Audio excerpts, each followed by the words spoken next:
Los requisitos varían de acuerdo con el régimen. Son 1000 semanas cotizadas, antes teníamos 500, se suben a 1000, o sea 20 años de cotización. Se plantea que ya la edad para el retiro en los primeros 20 años sigue siendo 55 años para las mujeres, y aquí pues las mujeres me van a decir que yo parezca como un poco machista, pero las mujeres tenemos una esperanza de vida más alta que los hombres, ¿sí?, en el mundo. Sin embargo, la edad de retiro es más temprano en las mujeres que en los hombres, ¿sí? Sí, claro, nosotras trabajamos mal porque llegamos a la casa, hacemos otra jornada, etcétera, pero la pensión empieza a disfrutarse en las mujeres a los 55 años y en los hombres a los 60 hasta el próximo año, al 2013, o sea 20 años de la ley. Y a partir de 2014 se incrementa a 57 años en las mujeres y a 62 en los hombres. En este momento hay una discusión alrededor de la edad porque quieren incrementarla más, no sea esta de 57 y 62, sino de 60 y 65. ¿Sí? Bueno, el otro es que la pensión, el monto de la pensión está entre 65 y 85 años.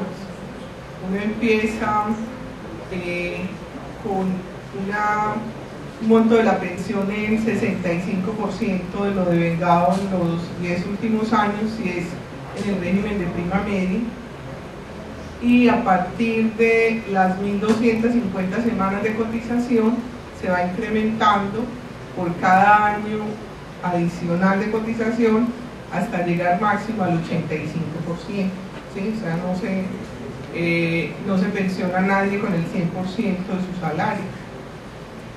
Y en el de ahorro individual con solidaridad usted cotiza y lo que le dice en el fondo de pensiones es usted el que se pone su pensión dependiendo de lo que cotiza. Así que usted decide, cotiza mucho, tiene una pensión más alta, y también ahí le dicen, bueno, o la ley establece lo mínimo que usted puede recibir es un salario mínimo mensual legal vigente, ¿sí? En el fondo de pensiones le propone, usted tiene tanto dinero ahorrado, ya se puede pensionar con un salario mínimo, o sigue cotizando tanto tiempo más para que incremente su pensión, ¿sí? Entonces son como las diferencias en estos regímenes. La afiliación, usted puede elegir cuál es el régimen que va a escoger, pero es obligación que si usted está trabajando esté cotizando pensión, ¿sí? Si usted es contratista de alguna empresa, la empresa puede ser sancionada. Si usted es contratista, se tiene que afiliar como trabajador independiente, bien sea una empresa pública o una empresa privada. Y si se hace una auditoría de la empresa y sus contratistas no están afiliados a pensiones, la empresa puede ser multada. Entonces es obligación que todos los trabajadores estén afiliados.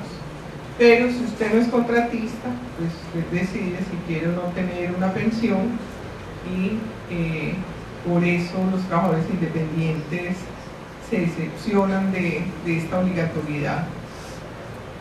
Los aportes son el 10% de su ingreso salarial, que es pagado un 25% por el trabajador y un 75% por la empresa pública o privada. Aquí pues ya hay un cambio, se hablaba antes que era una cotización tripartita, con la ley entonces el Estado dice, ya no le voy más. Lo otro es que el ingreso base de liquidación debe estar entre 1 y 20 salarios mínimos legales mensuales vigentes. No puede cotizar nadie menos de un salario mínimo, y quienes ganen más de 20 salarios mínimos mensuales legales vigentes solo tienen obligación de cotizar como si fueran 20 lo máximo, ¿sí? Ya les decía, si estoy en en uno de ahorro individual puedo hacer aportes adicionales.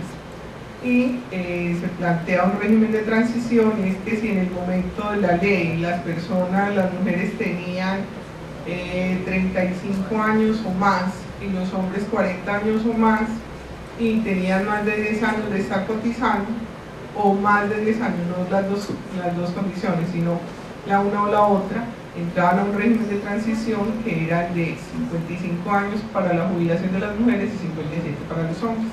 Ese se termina en 2013.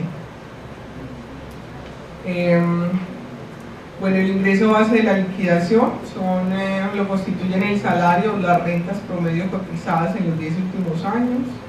Ya les había dicho, 1.250 semanas. Si el salario es ajustado por inflación, si tengo 1.250 semanas y cuando se hace el ajuste por inflación me da que lo que estoy cotizando es más alto del promedio, me pueden entonces liquidar con el que sea más alto, la liquidación quede más alta, ¿sí? Esa es una posibilidad. Lo otro es que hay un fondo de solidaridad pensional para que se otorgue pensión a aquellos que cotizan. Bueno, esto lo dice la ley, no funciona. Si las personas devengan menos de un salario mínimo mensual legal vigente, pueden cotizar y al final, o al cumplir el requisito de la edad y de las semanas de cotización, a través de un fondo de solidaridad pueden tener acceso a una pensión por un salario mínimo mensual legal vigente, ¿sí? Sin embargo, esto nunca se ha reglamentado, entonces todavía no funciona. Quienes tienen un empleo informal y no pueden cotizar menos de un salario mínimo, por lo tanto todavía no funciona un fondo de solidaridad para esos cotizantes. Sin embargo, quienes devengan más de 4 salarios mínimos pagan un punto adicional para ese fondo de solidaridad. Este funciona un poco solo para las madres de bienestar familiar. Bienestar familiar es como, no me acuerdo cómo se llama ahora el programa, pero parecido a oportunidades, no me acuerdo cómo se llama ahora, en México, oportunidades, sigue siendo, como oportunidades. Hay unas madres que cuidan niños de su sitio de residencia, vecinos. Esas son madres comunitarias, tienen como una especie de guarderías comunitarias por madres de familia que reciben una bonificación mensual que corresponde a medio salario mínimo mensual legal vigente. Estas mujeres, cuando cumplen los requisitos, son las que van a tener esta pensión por el Fondo de Solidaridad, son como las únicas que se han reglamentado. Pero también se plantea que los artistas, los toreros, campesinos, las madres comunitarias son las que harían parte de este fondo de solidaridad para que puedan tener acceso a una pensión en el momento del retiro. En esta componente de la seguridad social pues está también la pensión por invalidez.